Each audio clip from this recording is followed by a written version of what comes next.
বর্তমান বাংলাদেশের পরিস্থিতিতে অনেক ধরনের অভ্যন্তরীণ এবং বহির্গত ষড়যন্ত্র হচ্ছে। আমাদের অত্যন্ত দুঃখের সাথে বলতে হয়, আমাদের রাজনৈতিক দলগুলোর মধ্যে একটা বদ্ধমূল ধারণা জন্মেছে যে ভারতের আশীর্বাদ ছাড়া বোধহয় বাংলাদেশের ক্ষমতায় আসা যায় না। ফলে তারা যে ধরনের বক্তব্য দিচ্ছে তাই দেশের স্বাধীনতাকামী সার্বভৌমত্বের পক্ষের জনগণের জন্য অত্যন্ত কলঙ্কজনক এবং দুঃখজনক। আপনারা যদি মনে করেন ভারতের আশীর্বাদ ছাড়া এদেশে ক্ষমতায় আসা যায় না, তাহলে বলতে হয় শেখ হাসিনার থেকে বেশি কারোর প্রতি ভারতের বেশি আশীর্বাদ ছিল না। সেই শেখ হাসিনার কি পরিণতি বাংলাদেশের জনগণ করেছে এখন স্পষ্টভাবে আপনারা দেখতে পাচ্ছেন।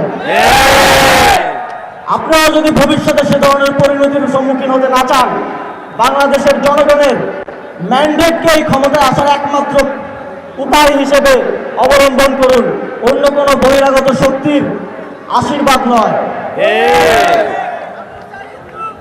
বাংলাদেশের জনগণের ম্যান্ডেটই হবে কাঠ ও পিভিসি ম্যাটেরিয়ালের সংমিশ্রণে তৈরি আধুনিক আরএফএল উডিডোর, কাঠের চেয়েও কঠোর।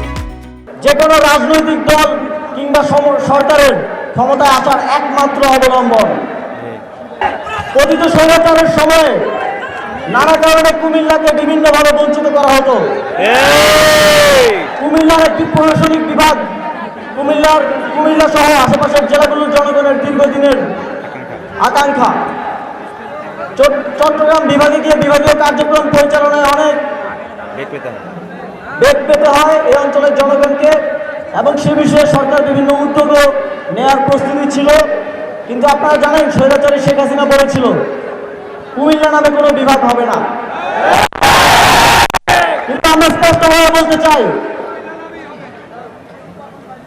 এখানে কোনো বিভাগ হলে সেটা কুমিল্লার নামেই হবে। এবং আমি সরকারের সর্বোচ্চ নীতি নির্ধারকদের সাথে কুমিল্লাকে একটি প্রশাসনিক বিভাগে রূপান্তরের জন্য আলোচনা করব এবং অতি দ্রুত সময়ের মধ্যে তা বাস্তবায়নের জন্য প্রচেষ্টা করব।